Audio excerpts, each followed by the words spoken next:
Baca langsung aja. Assalamualaikum warahmatullahi wabarakatuh. Waalaikumsalam warahmatullahi wabarakatuh. Tuh.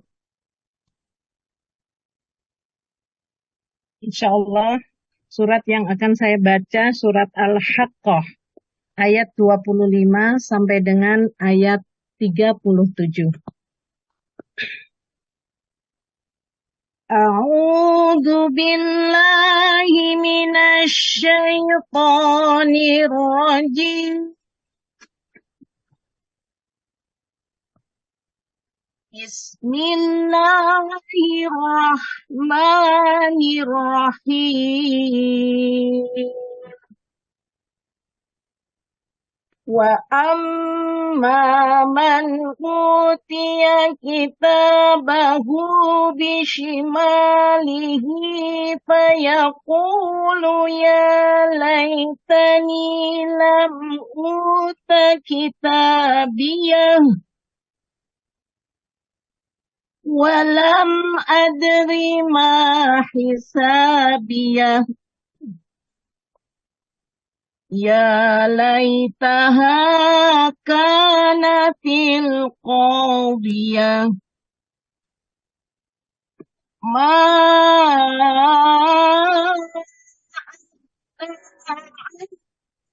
imaliyah. Halaka anni sultaniyah. Khuduhu fagulluh. Summal jahima salluh. Summa fi silsilatin dar'uha sab'una dira'an faslukuh. Innahu kana la yu'minu billahil azim. Wala yakhuddu ala ta'amil miskin. Falaysa lahul yawma hahuna hamim. Wala ta'amun illa min ghislin. La ya'kuluhu illal khati'un. Sadaqallahul azim.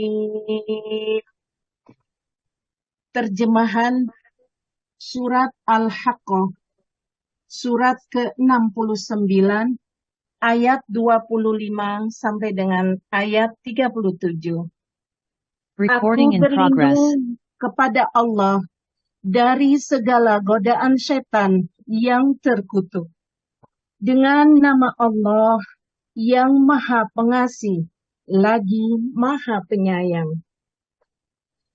Dan adapun orang yang kitabnya diberikan di tangan kirinya, maka dia berkata, alangkah baiknya jika kitabku ini tidak diberikan kepadaku, sehingga aku tidak mengetahui bagaimana perhitunganku. Wahai kiranya kematian, itulah yang menyudahi segala sesuatu. Hartaku sama sekali tidak berguna bagiku. Kekuasaanku telah hilang dariku. Allah berfirman, tangkaplah dia, lalu belenggulah tangannya ke lehernya. Kemudian masukkanlah dia ke dalam api neraka yang menyala-nyala. Kemudian belitlah dia dengan rantai yang panjangnya 70 hasta. Sesungguhnya dialah orang yang tidak beriman kepada Allah yang Maha Besar. Dan juga dia tidak mendorong orang lain untuk memberi makan orang miskin. Dari darah dan nanah. Tidak ada yang memakannya kecuali orang-orang yang berdosa. Maha benar Allah dengan segala firman-Nya, dan dialah yang Maha Agung. Wassalamualaikum warahmatullahi wabarakatuh. Waalaikumsalam warahmatullahi wabarakatuh. Luar biasa sekali. Kita sudah dibacakan ya jenis manusia yang nanti pada saat pengadilan di sisi Allah adalah orang yang celaka. Kemarin ayat yang ke-9 sampai ayat 24 adalah orang-orang yang berbahagia, orang-orang yang mendapatkan kenikmatan di sisi Allah, mereka di dalam surga yang tinggi, buah-buahnya dekat, mereka mudah sekali memetiknya, minuman, makanan dimudahkan oleh Allah, dan Allah ridha kepada mereka. Nah, ini adalah bagian orang-orang yang mendapat laknat dari Allah, orang-orang yang akan mendapat siksa dari Allah, ditandai dari menerima kitab amal catatnya dari sebelah kiri. Ya. Wa amman utiya kitabahu bisimalihi, dan adapun orang-orang yang diberikan kitabnya dari sebelah kirinya, dari arah kirinya, dari tangan kirinya, ya. Fayaqulu, marang mereka berkata, ya laitani lam utaki kitabiyah, ya, mereka mengatakan, aduh, ya, celaka kami, alangkah baiknya seandainya kami tidak diberi kitab ini. Karena kitab ini menunjukkan dia kepada pemiliknya ini bahwa dia adalah ahli maksiat, dosa dan dosa-dosa yang maksiat yang dikerjakan semua tertulis, dan balasan yang akan diberikan adalah di neraka yang apinya menyala-nyala. Ya ini. Walam adri ma hisabiyah, dan seandainya saya tidak diberi kitab itu, saya tidak tahu apa hisab kami. Nah, karena diberikan ini menjadi tahu, dan akhirnya ketakutan sebelum memasuki api neraka yang akan dimasukinya ini. Ya laitaha kanatil qadiyah, ya. Aduh, ya. Alangkah baiknya seandainya kematian itu adalah menyelesaikan segala-galanya. Artinya setelah kematian tidak ada perhitungannya.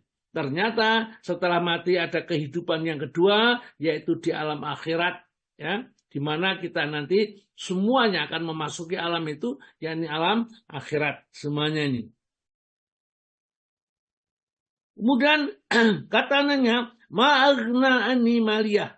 Ternyata harta yang kami miliki, kami kumpulkan dengan miliaran bahkan triliunan ini tidak ada artinya sama sekali. Ma'agni anni maliyah, tidak ada manfaatnya untuk aku harta kekayaan yang dikumpulkan ini. Halaka anni sultaniyah, demikian juga kekuasaanku telah punah, telah tidak ada lagi. Tidak perlu dihormati lagi. Kalau dulu dia jadi menteri, dari presiden, dari apa, sekarang ternyata dia datang kepada Allah dengan dirinya tanpa jabatan, tanpa harta yang dimilikinya. Halaka anni sultaniyah. Tiba-tiba Allah memerintahkan kepada malaikat yang ditugasi untuk menyiksa kepada orang yang seperti itu. Kata Allah Ta'ala, kuduhu, tangkaplah ya. Orang yang seperti itu banyak maksiatnya, berbuat dosa terus-menerus, tidak bertobat tatkala ketemu dengan Allah Ta'ala. Kuduhu, ya, tangkapnya dia. Wagulu, dan belenggu lihatnya. Dengan belenggu yang panjangnya, ya, kata Allah Ta'ala, ya, 32 hasta, ya, 30 hasta di sini, ya, 30 hasta itu berapa? 70 hasta itu aja sekitar 35 meteran. Jadi belenggu itu dari besi, ya, dan besinya adalah besi yang panas. Jangan dikira besi yang dingin, ya, panas nih. Maka dari kata Allah, tumal jahimu soluh, kemudian masukkan ia ke dalam neraka jahim. Artinya neraka yang apinya menyala-nyala, neraka jahim ini, ya. Suma bisil serating dar'uha sab'una dar'uha waslukuh, ya. Kemudian belitlah ia dengan rantai yang panjangnya 70 hasta. Jadi sudah dimasukkan, tidak hanya seperti itu, mereka dibelit dengan rantai yang panjangnya 70 hasta. Ingat, orang-orang yang masuk neraka itu dibesarkan oleh Allah, besar sekali, sehingga juga dibelit, ya, kemudian dirantai, dimasukkan ke tengah-tengah neraka. Apa penyebabnya? Innahu kana la yu'minu billahil azim. Mereka dulu tidak pernah beriman kepada Allah yang maha agung, yang maha besar, nggak pernah beriman. Diajak beriman pun juga tidak mau. Kalau tahu mereka ada iman sedikit, namun dia yang jaga, wala yahudu ala tu'amil miskin, dan mereka tidak pernah mendorong orang lain untuk memberi makan kepada orang miskin. Kalau mendorong saja tidak mau, mengajak saja orang tidak mau, apalagi dirinya tentu tidak mau memberi makan kepada orang miskin. Kemudian kata Allah, falaisa lahu, maka tidak ada baginya al-yauma pada hari ini hahuna hamim, di sini itu teman yang bisa menyelamatkan, teman akrab yang bisa menyelamatkan, tidak bisa. Mereka sudah dimasukkan di rantai di dalam neraka ini. Wala ta'amun, dan tidak ada makanan ilamin ghislin, kecuali ghislin, darah bercampur nanah dari kotoran-kotorannya orang ahli neraka yang terbakar, ya, yang sudah membusuk sekian namanya itu. Mereka disuruh meminumnya. Jadi makanya kami memang seperti itu. Layak puluh, maka tidaklah memakannya ilal khotiun, kecuali orang yang penuh dosa tatkala di dunia. Jadi sudah tidak ada makan, makanya adalah modelnya kayak begitu. Itulah yang akan diberikan orang yang calon ahli neraka nanti, ya, diberikan pada Allah Ta'ala. Mari kita lanjutkan pada hisab, yaitu perhitungan. Monggo Bu Dwi dibaca. Bu Dwi, nggak ada? Ya Ustaz, ada. Waduh, Saya matikan kemana saja, dulu. Bu? Iya Ustaz. Jangan ditinggal. Bunda, saya Ada saya Ustaz. Ada Ya, saya gantian Ustaz. Kalau Ya, saya ya. tidak ada. Dan Monggo, sing suaranya nggak pedot-pedot. Yang ini, monggo Bu Dwi dulu pedot-pedot nggak ini? saya selalu siap di depan anu. Ya, Siap Ustaz. Saya pedot-pedot Bu Dwi. Enggak, Bu Wati, monggo Bu Wati dibaca, ya. Hisab perhitungan, monggo. Hisab atau perhitungan. Manusia dihadapkan kepada Rob mereka dengan bersaf-saf. Kemudian diperlihatkan amal perbuatan mereka. Dan mereka dimintai pertanggungjawabannya. Begitu pula umur, masa muda, harta, ilmu, janji kenikmatan pendengaran, penglihatan, dan hati. Orang kafir dan munafik akan dihisab di hadapan seluruh makhluk untuk mempermalukan mereka dan menegakkan hujah atas mereka. Dan agar manusia, bumi, hari dan malam, harta benda, malaikat, dan seluruh anggota badan menjadi saksi atas diri mereka. Sehingga terbuktilah dosa-dosa mereka dan mereka pun mengakuinya. Sedangkan orang mukmin, Allah akan menghisapnya secara berduaan dengannya. Maka Allah akan memberitahukan kepadanya segala dosanya dan ia pun akan mengakuinya. Sehingga ketika ia melihat dirinya pasti akan binasa, Allah berfirman kepadanya, Aku telah menutupi dosa-dosamu itu di dunia, dan aku mengampuninya bagimu pada hari ini. Umat yang pertama kali dihisap adalah umat Muhammad, dan amalan yang pertama kali dihisap adalah sholat. Sedangkan hukum yang pertama kali diputuskan adalah perkara pertumpahan darah. Ya, inilah hari hisab yang sangat menakutkan pada saat hari itu. Ya, kata dalam suatu riwayat diterangkan bahwa orang-orang lupa dengan anaknya, lupa dengan istrinya, lupa dengan keluarganya. Yang dipikir adalah dirinya, diriku. Ya, karena pada saat dihisab itu semuanya takut. Ya, nanti orang-orang kafir, orang-orang munafik, orang-orang sobiin dan lain-lainnya itu dihisab dan ditontonkan semuanya. Jadi misalnya tuh Ani bin Ali misalnya, ini ditunjukkan oleh Allah orang kafir ini. Dia telah berbuat maksiat di sini, dia berzina di sini, minum khamr, membunuh dan seterusnya.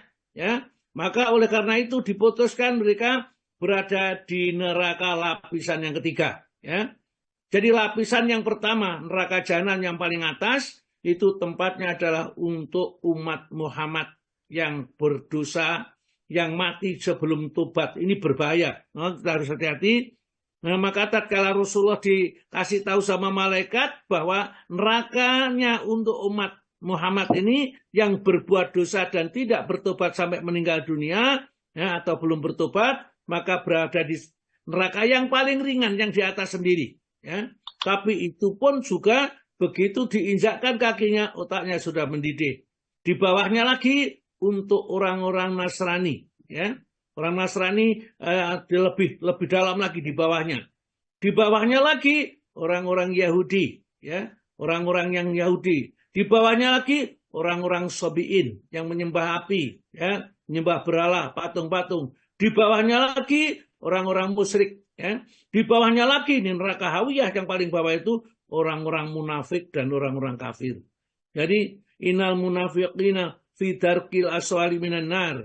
Nah, orang munafik itu berada di kerak neraka yang paling bawah. Panasnya juga tidak bisa digambarkan lagi. Jadi tatkala dihisab, ya, tentang ilmunya, tentang hartanya dari mana dan untuk apa, ya, kemudian tentang masa mudanya, kenapa dihukum dan seterusnya dihisab. Kalau orang-orang kafir dihisab di hadapan orang banyak, kalau orang mukmin tidak. Orang mukmin dipanggil sendirian di hadapan Allah Subhanahu wa taala. Kemudian oleh Allah ditunjukkan semua dosa-dosa yang pernah dilakukan, sehingga dia merasa bahwa dia itu, wah, ya, sudah binasalah saya karena sudah ditunjukkan oleh Allah.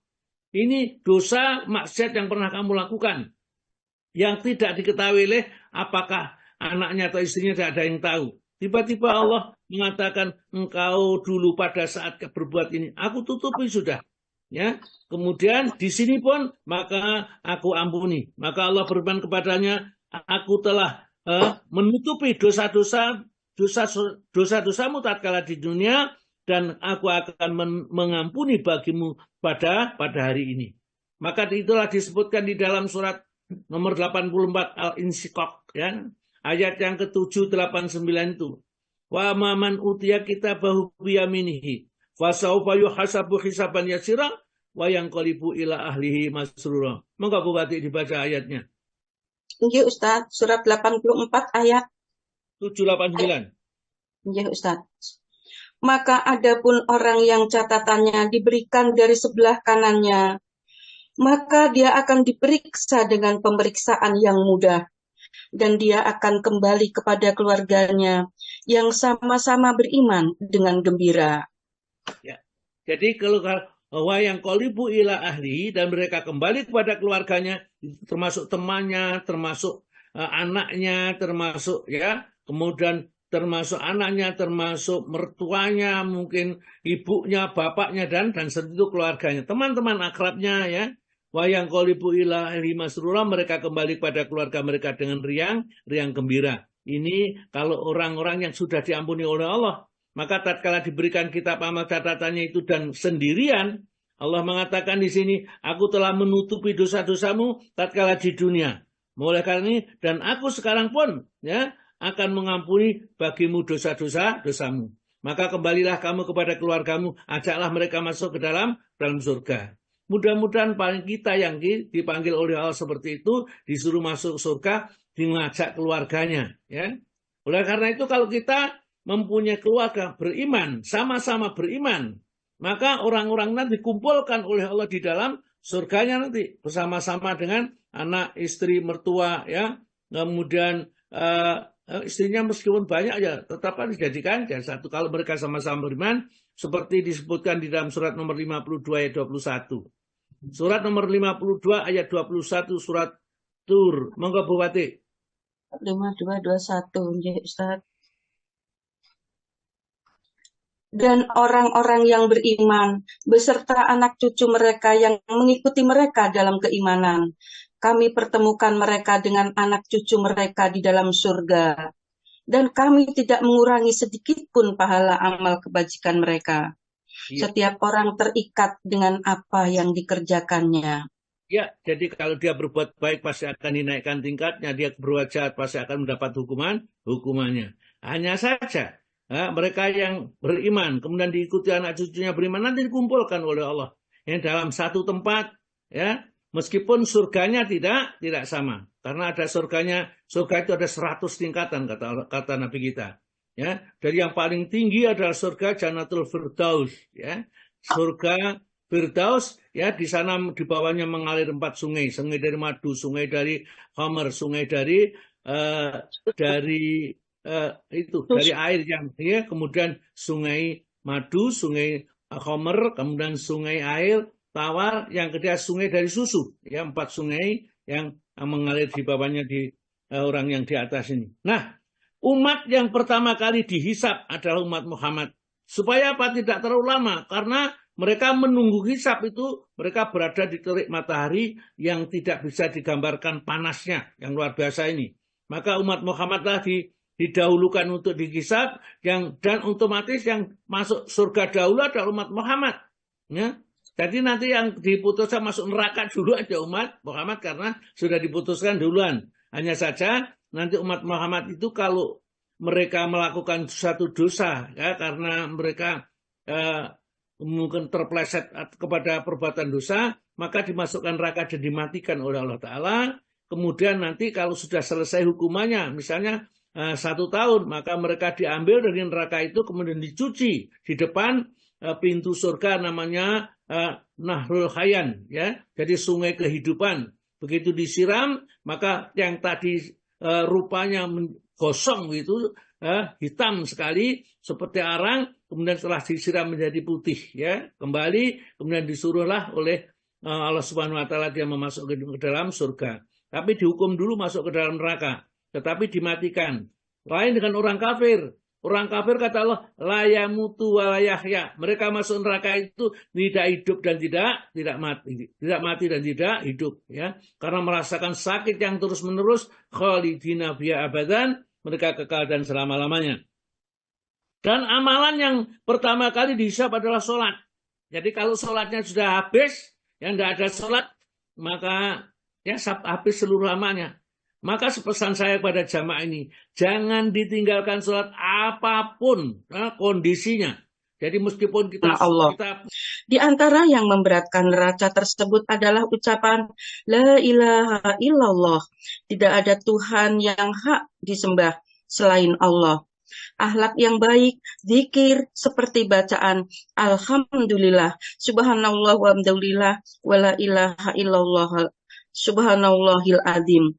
Maha suci Allah dan puji untuknya. Maha suci Allah yang maha agung. Umat manusia menerima putusan sesuai dengan kebaikan dan kejelekan mereka. Iya, tidak bisa dipungkiri lagi, semua akan mendapatkan seperti ini, ya. Dan persiapkan jangan sampai kita nanti menerima kitab amal catatnya dari sebelah kiri. Ini tentu akan membuat kita sengsara, ya. Ini kemudian setelah itu mizan ditimbangnya lah, ya, semua amalannya. Kemudian ada haud telaga, itu masih ada beberapa. Kita lanjutkan pada pertemuan yang akan datang. Mudah-mudahan masih diizinkan oleh Allah Ta'ala karena kita tidak tahu batasnya. Ya, saya sampaikan supaya ibu yang punya buku dibaca. Setelah dibaca nanti diterangkan, akan menjadi paham bahwa bagaimana perjalanan kita hidup nanti akhirat nanti. Mulai dari alam menunggu, di alam barzah, kemudian di alam kebangkitan. Hancur semuanya, ya, semua malaikat yang dihidupkan kembali, kemudian dikumpulkan, kemudian ditimbang amalnya dan seterusnya. Kita supaya tahu perjalanan hidup sampai ke surga. Ini insya Allah kita tinggal beberapa saja. Saya kira cukup sekian dulu sementara ini. Ya, kalau ada pertanyaan monggo silakan, kalau enggak